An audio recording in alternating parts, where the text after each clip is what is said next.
O número 3 na Bíblia hebraica. Geralmente o número 3 é usado para dar ênfase ou reforçar um teste, uma prova que o protagonista vai ter que tomar ali naquele momento, e geralmente essa prova é uma prova mortal. A morte está rodeada ou rodeando essa situação. Isso não acontece ali em Jesus, começa lá em Gênesis. Logo no começo você vai ver o teste que Abraão vai ter com Deus, que ele vai ter que sacrificar o seu filho.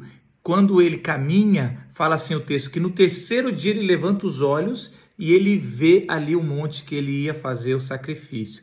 Também logo depois, são vários textos que vão falar sobre isso, mas eu vou lembrar alguns aqui. Você vai ver os filhos de Jacó querendo vingar a sua irmã por ter sido desonrada. No terceiro dia que eles fazem a circuncisão de todos, que eles ainda estão com dor, eles levantam e tomam uma decisão de morte, que é pegar a espada e matar todo mundo vingando a sua irmã. Também a gente vai ver em José muito o número 3, no terceiro dia, por exemplo, quando ele vai revelar o sonho dos padeiros e do padeiro e do copeiro. Ele vai falar que no terceiro dia o faraó vai tomar uma decisão de morte ou não morte, por exemplo. E aí fala que no terceiro dia era o aniversário do faraó, ele convida os dois, chama os dois, e para um ele dá uma pena de morte e para outro não. Tá vendo como o terceiro dia sempre é um teste e uma decisão e que envolve morte? Já em Êxodo, logo depois que o povo passa o Mar Vermelho, a gente vai ver que vai falar assim, no terceiro dia, sem conseguir achar a água, então eles estão numa situação de morte, eles são testados com uma água amarga, num lugar chamado Mara. E aí você vai ver várias vezes, quando o Moisés manda o povo se preparar, como se fosse um casamento, ele tem que subir no Monte Sinai, não só ele, mas todo o povo, no terceiro dia. Então, no terceiro dia, eles deveriam estar prontos, e eles não estavam prontos, eles ficaram com medo. Bom, isso vai seguir em Levíticos, vai seguir nos livros históricos, em todo lugar.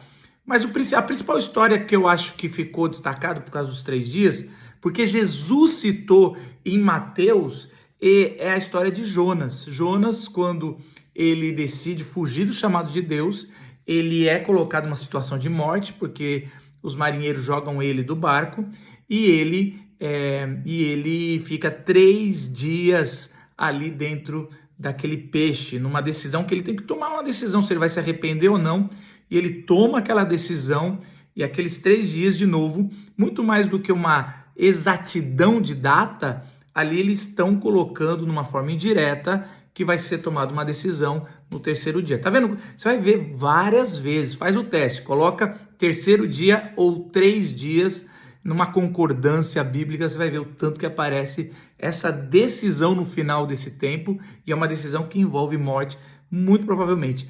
A gente pode perguntar por que isso? Eu não estou aqui para responder o porquê começou com esse padrão de repetição, esse design inteligente das narrativas bíblicas. O meu papel é interpretar. Como a gente vai vendo isso acontecendo, a gente vai perceber que o número 3 sempre vai ter uma decisão. E é tão importante porque Jesus fala para a geração ímpia, né, ali dele que ele está vivendo, essa geração adúltera, vocês pedem um sinal meu, estavam pedindo um sinal de Jesus, ele fala, eu não vou dar nenhum sinal para vocês, a não ser o de Jonas, que passou 3 dias e 3 noites dentro de um peixe, né? E eu não vou dar nenhum para vocês a mais. E aí, o que ele está dizendo é que o Filho do Homem vai morrer por 3 dias. De novo, não são 3 dias e 3 noites no sentido de tempo literário. Vão cronometrar, e as pessoas ficam quebrando a cabeça para ver que horas morreu na sexta e que horas ressuscitou no domingo. Nem dá os 3 dias de 24 horas completo. Mas ali Jesus está dizendo sobre todo esse padrão de decisão diante da morte.